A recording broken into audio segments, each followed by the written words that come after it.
নমস্কার বন্ধুরা, বাঙালি রান্নাঘরে আপনাদের সবাইকে স্বাগত। তো আজকে আবার চলে এসেছি তিনটে রেসিপি নিয়ে আপনাদের সঙ্গে শেয়ার করব বলে। একটা করব সোয়াবিন দিয়ে আলু দিয়ে তরকারি, আর করব সিম দিয়ে মুসুর ডাল আর বেগুনি। তো আপনারা আমার সঙ্গে থাকুন। বন্ধুরা দেখুন, আমি মুসুর ডালটা আগে থেকে সেদ্ধ করে নিয়েছি। এবার আমি ডালটার মধ্যে সিম আর জল দিয়ে দেবো। ডালটা খুব ভালোভাবে ফুটে গেছে। এবার আমি সিমগুলো দিয়ে দেবো এতে। এবার ডালটা ভালোভাবে ফুটবে, তারপর আমি এতে ফোড়ন দেবো। ডালে আমি লবণ আর হলুদটা দিয়ে দেবো। দিয়ে দিচ্ছি লবণ, দিচ্ছি হলুদ গুঁড়ো। এবার ডালটা খুব ভালোভাবে ফুটবে, তারপর আমি এতে ফোড়ন দিয়ে নামিয়ে দেবো। বন্ধুরা, শীতকালে এবার টমেটো দিয়ে ডাল খাওয়া হয়েছে, অনেক কিছু দিয়ে ডালটা খেয়েছি, কিন্তু সিমটা দিয়ে এবার আর শীতকালে ডাল খাওয়া হয়নি, তাই আজকে ভাবলাম সিম দিয়ে ডালটা করে নিই। ডালটা আমার খুব ভালোভাবে ফুটে গেছে। এবার আমি ডালটাকে গামলার মধ্যে নামিয়ে ফোড়ন দিয়ে দেবো।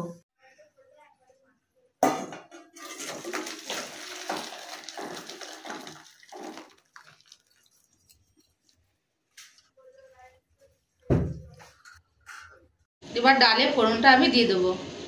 এবার ডালে ফোড়ন দেওয়ার জন্য আমি গরম কড়াতে তেল আর ফোড়নটা দিয়ে দিচ্ছি। এবার আমি জিরে আর শুকনো লঙ্কা ফোড়ন দিয়ে দিচ্ছি।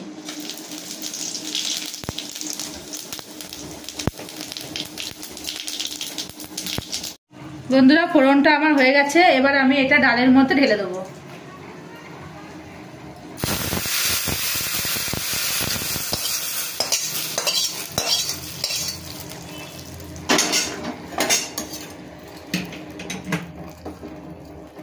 বন্ধুরা, ডালটা আমার পুরো হয়ে গেছে। এবার আমি ডালের ওপর থেকে ধনেপাতা কুচি দিয়ে নামিয়ে দেবো।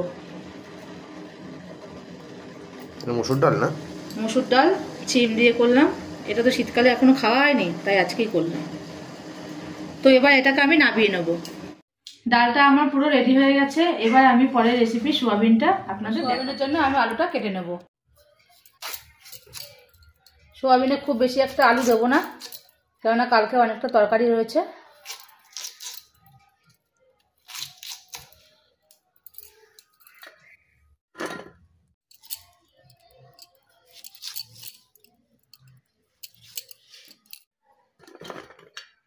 আমি সোয়াবিনের জন্য এভাবে আলুটাকে কেটে নিয়েছি, খুব বেশি একটা আলু আমি দিইনি। এবার পেঁয়াজটা কেটে নেব।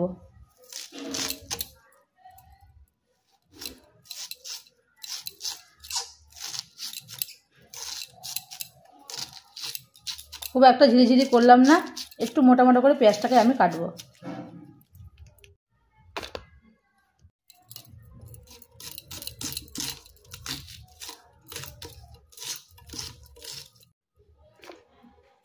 সোয়াবিনের জন্য আমি মশলা নিয়ে নিয়েছি। কিছুটা পরিমাণ গোটা শুকনো লঙ্কা, গোটা গরম মশলা, গোটা জিরে আর একটু আদা কুচি, রসুন কুচি। এবার সোয়াবিনটাকে আমি গরম জলের মধ্যে ভিজিয়ে দেবো। গরম জলটা আমি বসিয়ে দিয়েছি। এবার সোয়াবিনটা এর মধ্যে আমি ঢেলে দিচ্ছি। এবার আমি কড়াতে খানিকটা তেল দিয়ে দেবো। আগে থাকতে কিছুটা তেল ছিল, আর সামান্য পরিমাণে একটু তেল দিয়ে দিচ্ছি। মধ্যে দিয়ে দেবো জিরে ফোড়ন। তেলটা আমার খুব ভালোভাবে গরম হয়ে গেছে। এবার আমি পেঁয়াজ কুচিগুলো এতে ঢেলে দেবো। পেঁয়াজটা একটু ভাজা ভাজা হবে, তারপর আমি কেটে রাখা আলুগুলো এতে দিয়ে দেবো। পেঁয়াজটা আমার একটু হালকা ভাজা হয়ে গেছে। এবার আমি কেটে রাখা আলুগুলো পেঁয়াজের মধ্যে দিয়ে দেবো।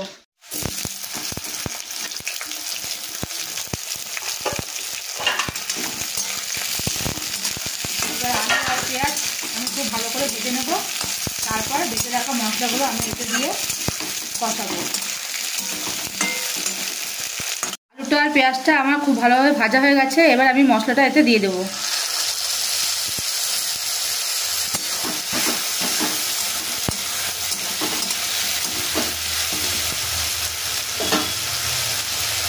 দিয়ে দেবো পরিমাণ মতো লবণ, দেবো হলুদ গুঁড়ো। এবার আমি এটাকে খুব ভালোভাবে কষাবো। তারপরে ভিজিয়ে রাখা সোয়াবিনগুলো এতে দিয়ে দেবো। মশলাটা একটু ভাজা ভাজা হোক, তারপর সোয়াবিনগুলো দেবো। বন্ধুরা, আলু পেঁয়াজ মশলার সাথে আমার খুব ভালোভাবে কষানো হয়ে গেছে। এবার আমি মশলাটার মধ্যে সোয়াবিনটা দিয়ে ভালোভাবে কষিয়ে নেব।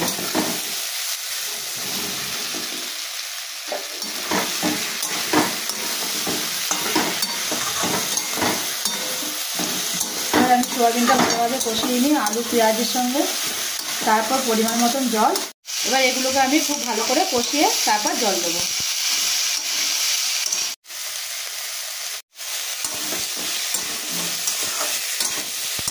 বন্ধুরা, সোয়াবিনটা আমার খুব ভালোভাবে কষানো হয়ে গেছে। দেখুন কষানোটা কত সুন্দর হয়েছে। এবার আমি এতে পরিমাণ মতন জল দিয়ে দেবো।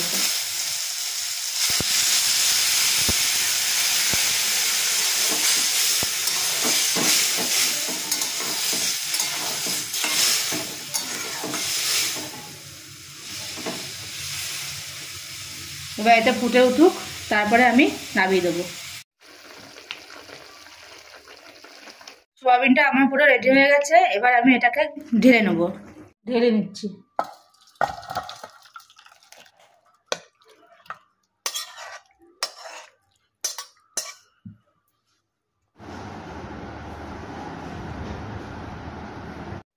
এবার বেগুনের জন্য আমি বেগুনটাকে সাইজ করে কেটে নেব।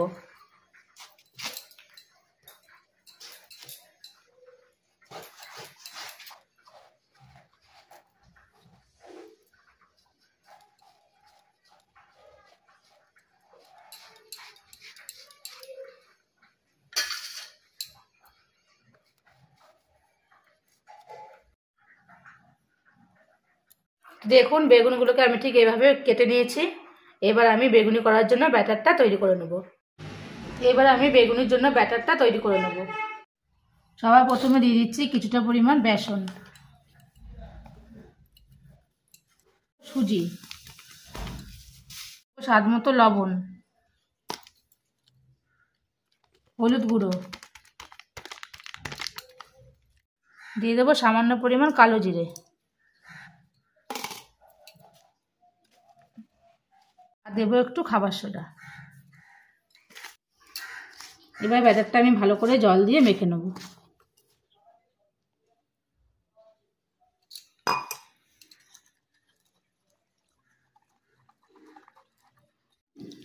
ব্যাটারটা খুব ভালো করে ফেটিয়ে নিতে হবে।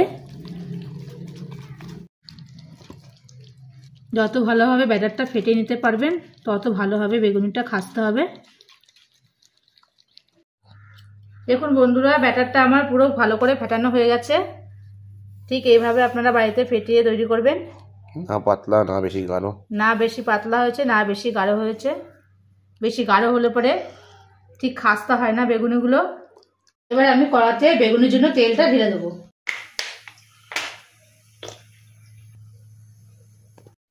তো বন্ধুরা, ব্যাটারের মধ্যে আমি বেগুনগুলো ভালো করে ডুবিয়ে নিয়ে তেলের মধ্যে আমি একটা একটা করে ছেড়ে দিচ্ছি।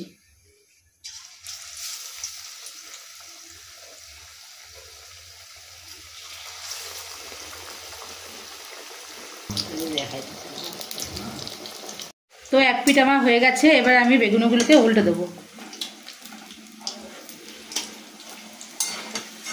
কড়াইটা ছোট হয়ে গেছে একটু না? কড়াইটা ছোট হয়নি, কড়াইটা একটুখানি ছড়ানো হলে বেশি ভালো হয়, উল্টাতে তাহলে সুবিধা হয়। বেগুনগুলো লম্বা লম্বা হয়ে গেছে না, তার জন্য কড়াইটা ঠিক ইয়ে হচ্ছে না। তো বন্ধুরা, প্রথমে বেগুন তিনটে আমার ভালো করে ভাজা হয়ে গেছে। এবার আমি এটাকে তুলে নেব।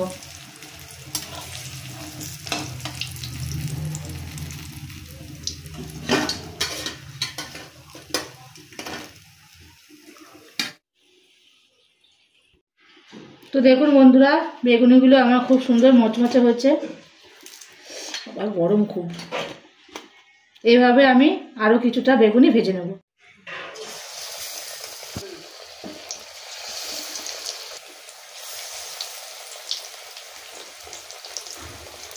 তো বন্ধুরা, এইভাবে আমি প্রত্যেকটি বেগুনি ভেজে নিয়েছি। এবার এগুলোকে তুলে নিলাম। দেখতে ভালো লাগছে, খেতেও ভালো হবে আশা করি।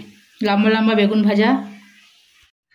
বন্ধুরা, রান্নাবান্না আজকে সব কমপ্লিট। তো রেসিপি তিনটি যদি আপনাদের ভালো লেগে থাকে আপনারা বাড়িতে ট্রাই করে দেখবেন, আশা করছি ভালো লাগবে।